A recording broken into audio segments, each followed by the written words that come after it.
Olá, minha amiga, olá, meu amigo, como é que vocês estão? Bem-vindos a mais um episódio onde estudamos a introdução ao livro dos Espíritos. Nós vamos conhecer o item número 16º, hoje tem 17 e vamos, sem demora, para o nosso estudo, nosso texto. Vamos lá.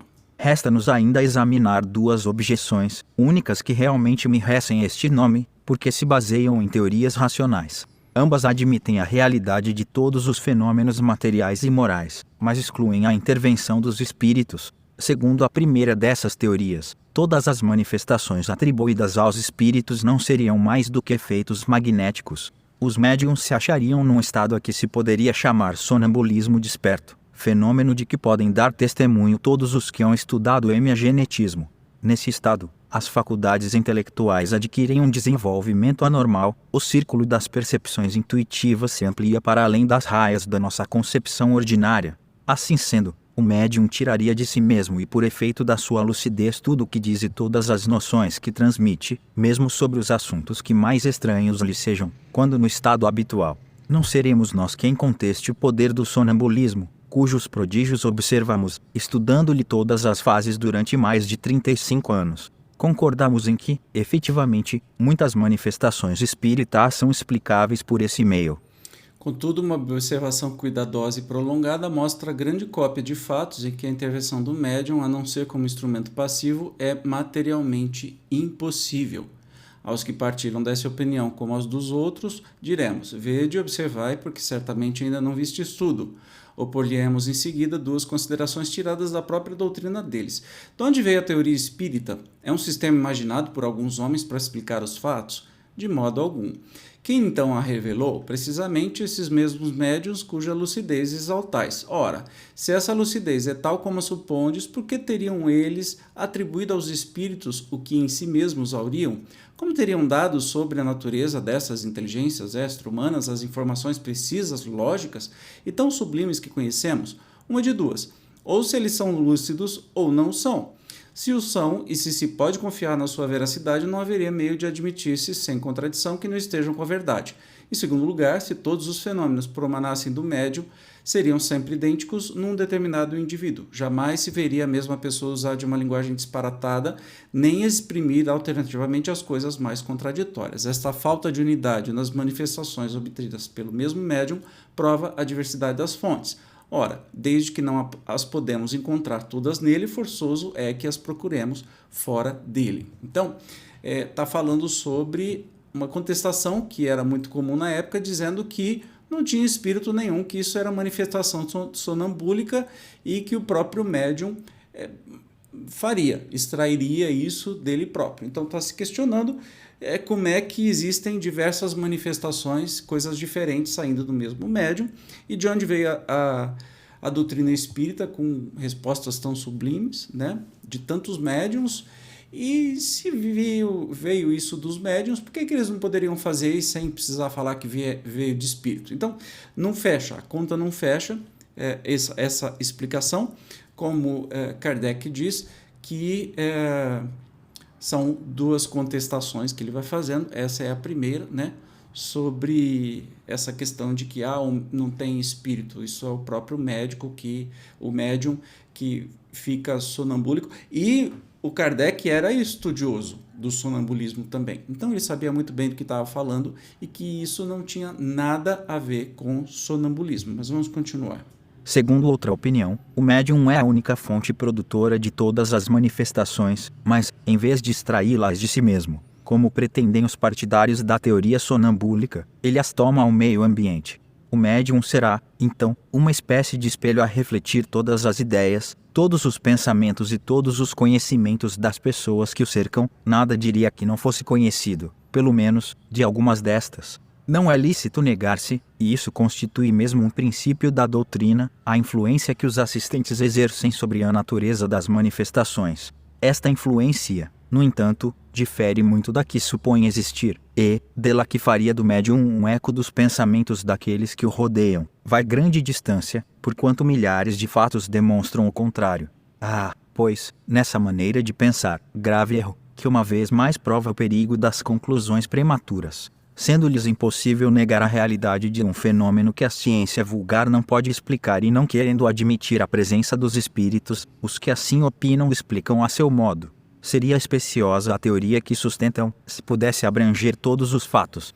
Então, se o médium está refletindo todas as opiniões, todas as coisas que estão do lado, eu acho que isso é muito mais fantástico do que você ouvir um espírito falando, né? Eu acho que é muito mais incrível se isso existisse, mas os espíritos afetam todos nós, isso é evidente, isso está na doutrina espírita, mas não dessa maneira, né?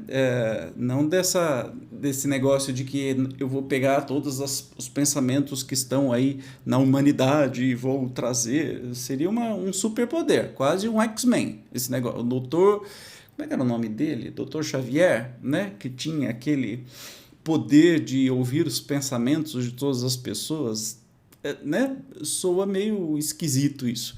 Mas Kardec continua. Vamos continuar estudando aqui. Ó. Tal, entretanto, não se dá, quando se lhes demonstra, até a evidência, que certas comunicações do médium são completamente estranhas aos pensamentos, aos conhecimentos, às opiniões mesmo de todos os assistentes. Que essas comunicações frequentemente são espontâneas e contradizem todas as ideias preconcebidas, a eles não se embaraçam com tão pouca coisa. Respondem que a irradiação vai muito além do círculo imediato que nos envolve, o médium é o reflexo de toda a humanidade, de tal sorte que, se as inspirações não lhe vêm dos que se acham a seu lado, ele as vai beber fora, na cidade, no país, em todo o globo e até nas outras esferas. Não me parece que em semelhante teoria se encontre explicação mais simples e mais provável que a do espiritismo, visto que ela se baseia numa causa bem mais maravilhosa. A ideia de que seres que povoam os espaços e que, em contato conosco, nos comunicam seus pensamentos, nada tem que choque mais a razão do que a suposição dessa irradiação universal, vindo, de todos os pontos do universo, concentrar-se no cérebro de um indivíduo. Ainda uma vez, e este é ponto capital sobre que nunca insistiremos bastante, a teoria sonambúlica e a que se poderia chamar refletiva foram imaginadas por alguns homens, são opiniões individuais, criadas para explicar um fato. Ao passo que a doutrina dos espíritos não é de concepção cedilha maiúsculo a humana. Foi ditada pelas próprias inteligências que se manifestaram, quando ninguém disso cogitava, quando até a opinião geral a repelia. Ora, perguntamos, onde foram os médiuns beber uma doutrina que não passava pelo pensamento de ninguém na Terra? Perguntamos ainda mais, porque estranha coincidência milhares de médiuns espalhados por todos os pontos do globo terráqueo, e que jamais se viram, acordaram em dizer a mesma coisa. Se o primeiro médium que apareceu na França sofreu a influência de opiniões já aceitas na América, por que singularidade foi ele buscá-las a 2000 léguas além mar e no seio de um povo tão diferente pelos costumes e pela linguagem? Em vez de as tomar ao seu derredor, há ainda outra circunstância em que não se tem atentado muito. As primeiras manifestações, na França, como na América, não se verificaram por meio da escrita nem da palavra, e sim por pancadas concordantes com as letras do alfabeto e formando palavras e frases. Foi por esse meio que as inteligências, autoras das manifestações, se declararam espíritos. Ora, dado se pudesse supor a intervenção do pensamento dos médiuns nas comunicações verbais ou escritas, outro tanto não seria lícito fazer-se com relação às pancadas, cuja significação não podia ser conhecida de antemão. Então ele está colocando aí uma série de fatores que refutam essa teoria maluquésima de Dr. Xavier, não é? Porque que vai ter aí o conhecimento que vem do universo inteiro concentrado, e aí já começa a ficar menos plausível do que aceitar que tem espíritos, né? Tá muito mais fácil, mais lógico, mais tranquilo de entender que existem espíritos que vão falando sobre a sua realidade. Agora, quando tem milhares de médiuns, como você leu aí comigo, né? Milhares de médiuns que dão a mesma resposta para uma pergunta espalhada pelo globo inteiro, ora, que coisa doida é essa? E pior ainda, o começo das manifestações foram causadas pelos espíritos, ninguém estava procurando isso. E foram por pancadas, né? Então, o médium ele sabia traduzir código Morse de pancada, sabe? Vai ficando tão esquisito que fica cada vez mais óbvio que isso não tem absolutamente nenhuma base, né? Dessa refutação aí de existirem espíritos que se comunicam não tem nenhuma base lógica, né? Mas continua. Poderíamos citar inúmeros fatos que demonstram, na inteligência que se manifesta, uma individualidade evidente e uma absoluta independência de vontade. Recomendamos, portanto, aos dissidentes, observação mais cuidadosa e, se quiserem estudar bem, sem prevenções, e não formular conclusões antes de terem visto tudo, reconhecerão a impotência de sua teoria para tudo explicar. Limitar-nos-emos a propor as questões seguintes, porque a inteligência que se manifesta, qualquer que ela seja, recusa responder a certas perguntas sobre assuntos perfeitamente conhecidos, como, por exemplo, sobre o nome ou a idade do interlocutor, sobre o que ele tem na mão, o que fez na véspera, o que pensa fazer no dia seguinte, etc. Se o médium fosse o espelho do pensamento dos assistentes, nada lhe seria mais fácil do que responder. A esse argumento retrocam os adversários, perguntando, a seu turno, porque os espíritos, que devem saber tudo, não podem dizer coisa tão simples, de acordo com o axioma: quem pode o mais pode o menos. E daí concluem que não são os espíritos os que respondem. Se um ignorante ou um zombador, apresentando-se a uma douta assembleia, perguntasse, por exemplo, por que é dia às 12 horas, acreditará alguém que ela se daria o incômodo de responder seriamente e fora lógico que, do seu silêncio ou das zombarias com que pagasse ao interrogante, se concluísse serem tolos os seus membros. Ora, exatamente porque os espíritos são superiores, é que não respondem a questões ociosas ou ridículas e não consentem ir para a berlinda. É por isso que se calam, ou declaram que só se ocupam com coisas sérias. Perguntaremos, finalmente, porque os espíritos vêm e vão-se, muitas vezes, em dado momento e, passado este, não há pedidos, nem súplicas que os façam voltar. Se o médium obrasse unicamente por impulsão mental dos assistentes, é claro que, em tal circunstância, o concurso de todas as vontades reunidas haveria de estimular-lhe a clarividência. Desde, portanto, que não cede ao desejo da assembleia, corroborado pela própria vontade dele, é que o médium obedece a uma influência que lhe é estranha e aos que o cercam, influência que, por esse simples fato, testifica da sua independência e da sua individualidade. Olha, nem adianta falar muita coisa, mas tem outros porquês, né? Já que dizem que, então, se é um espírito, o espírito tem que saber de tudo. Quem disse?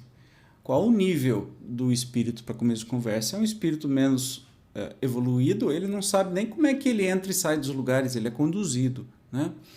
Agora, se são perguntas bestas, por que que os espíritos vão se ocupar? Os espíritos mais felizes, né, mais sábios, vão se ocupar, ficar dando respostinha como se fosse marionete de uma brincadeira. Ora, o espiritismo nasceu desta brincadeira que eram as mesas girantes. Então, essa fase passou há muito tempo. Não faz sentido continuar nessa baboseira, né? Os espíritos realmente superiores, aqueles que trouxeram o conhecimento da doutrina espírita, não iam se importar com essas bobagens, né?